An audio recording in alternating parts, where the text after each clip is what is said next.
여러분, 스팸 좋아하시죠? 저는 명절날 들어오는 선물 중에 스팸이 제일 기분이 좋아요.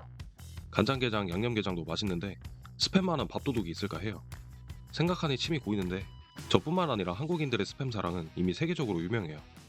전 세계 스팸 소비량 1위가 미국, 2위가 한국이에요. 근데 인구수 대비 소비량으로 보면 압도적으로 전 세계 1등일 겁니다.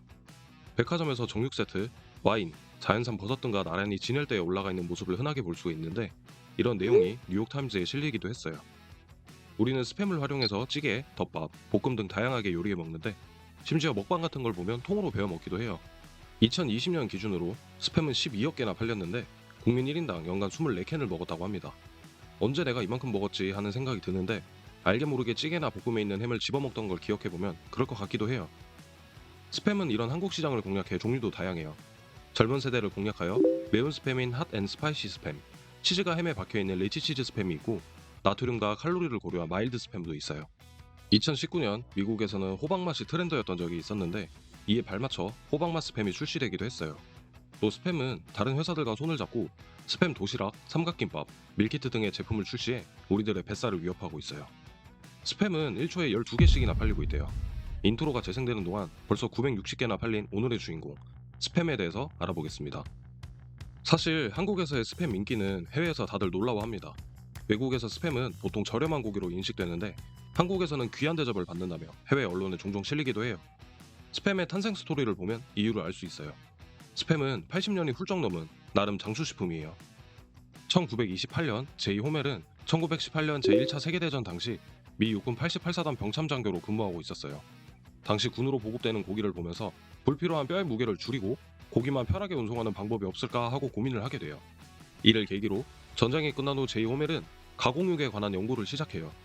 처음에는 돼지 넓적다리로 햄을 만들었었는데 돼지를 발골하는 과정에서 부산물들이 많이 남게 돼요. 회사는 어떤 제품의 재고를 부담하는 것이 큰 리스크이기 때문에 이를 해결해야 했어요.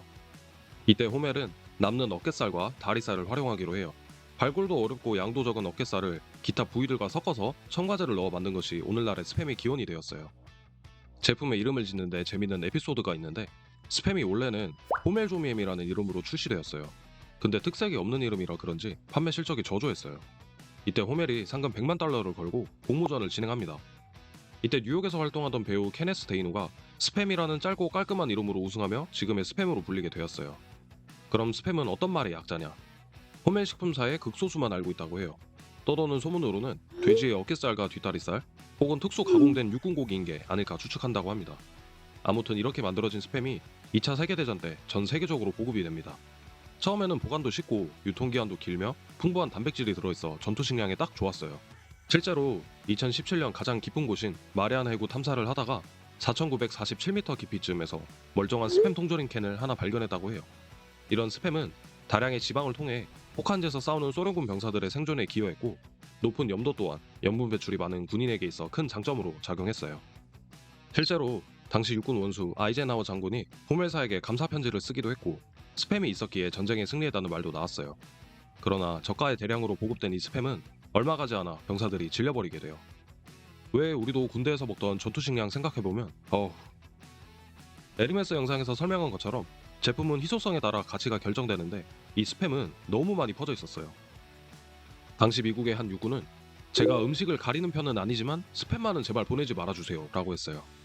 전쟁이 끝난 뒤에는 참전 용사들이 스팸이라는 단어만 들어도 질색을 했다고 해요. 너무 흔하기도 하고 해서 실제로 우리가 흔히 쓰는 스팸 메일의 어원이 되기도 했어요. 또 스팸 메일이라는 표현 때문에 제조사의 공식 SNS 계정들이 꾸준히 스팸으로 신고당하고 있다고도 해요.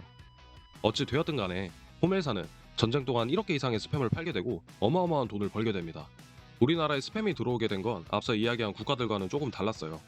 한국전쟁 당시 미군 부대에서 흘러나온 스팸, 소세지, 베이컨 등은 귀한 음식 재료가 됐고 이것을 매운 국물에 넣고 끓인 것이 오늘날 한국 부대찌개의 기원이 됐다는 이야기는 많이 알려져 있습니다. 전후 산업 기반이 완전히 초토화된 시절에 한국의 스팸은 선진국 병사들이 먹던 고급 식자재로 취급받았어요. 당시 미군이 주둔했던 필리핀이나 일본에서도 미군 부대에서 흘러나오던 스팸을 시초로 지금도 많이 소비되고 있고요. 특히 하와이는 와이키키 스팸 축제라고 해서 다양한 스팸 요리를 선보이는 축제에 수만 명이 참여하기도 해요. 하와이 한국에서 스팸의 첫인상이 다른 서구 국가들과는 완전히 달랐던 겁니다. 한국에서는 CJ 제일제당이 호멜사로부터 라이센스를 얻어 1987년도부터 자체 생산하기 시작해요. 국가마다 조금씩 스팸의 염분을 조정하기도 하고 그 나라의 입맛에 맞는 제품을 출시하기도 해요. 한국의 오리지널 스팸이 미국의 라이트 스팸보다 덜 짜다는 이야기도 있어요. CJ에서는 본사와 달리 더 미세한 분쇄육을 활용해서 식감을 높이고 또 전분을 쓰지 않는다고 해요. 전분을 쓰지 않게 된 이유는 따로 있어요. 오리지널 스팸은 수분을 보존하기 위해서 전분이 들어가요. 근데 한국에서는 비싼 스팸을 사서 먹는데 왜 전분이 들어가냐? 아니 그럴 거면 분홍 소세지와 다를 게 없지 않냐고 소비자들이 항의했어요. CJ는 여기에 발빠르게 대응해 전분을 빼버리고 고기를 더욱 숙성시켜 수분 함유량을 높였어요. 순수 고기의 함유량이 더욱 올라가고 소비자들의 반응은 좋아졌고요. 해외에서 싸구려 음식이라고 피하는 음식을 한국인들이 모르고 좋다하며 받아먹는 게 아니라 실제로 고급 음식으로 탄생한 것이 한국의 스팸이에요. 여기에 CJ는 유명 연예인을 광고 모델로 기용하며 고급화를 계속해서 추구하고 있고요. 앞서 이야기한 뉴욕타임즈에 실린 한국 스팸 이야기 있죠. 한국에서는 싸구려 햄의 이미지를 벗어나 명절에 고급 선물로 쓰인다고 적혀있는데 이 기사를 쓴 한국 특파원이 생산 공정을 실제로 보고 이 정도로 엄격하게 관리될 줄은 몰랐다며 놀라했습니다. 여기서 나아가 CJ는 타사의 런천미트와 같은 유사한 제품을 쓰면서 스팸이라고 표시하지 못하게 인증마크라는 걸 도입했어요. 실제로 CJ의 소비자 조사 결과 스팸 사용 여부가 메뉴 주문 시 영향을 미친다는 의견이 60% 이상으로 나온다고 해요. 이에 맞춰 CJ는 매장 출입문이나 메뉴판에 부착하는 스티커, 광고판을 제작했는데 자영업자들이 이 인증마크를 받기 위해서 줄 서고 있다고 합니다. 따끈한 밥에 스팸 한 조각, 2002년 배우 김원희가 모델로 나온 스팸 광고 문구죠.